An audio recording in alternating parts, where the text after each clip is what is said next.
ఇప్పుడు దొరుకుతుందా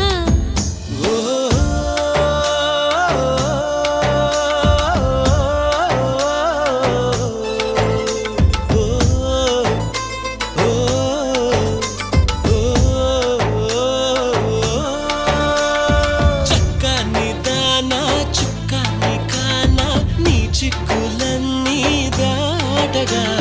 వద్దు అనుకున్నా బదలను నెరజానా నేనే నీ జంటని రాసి ఉందిగా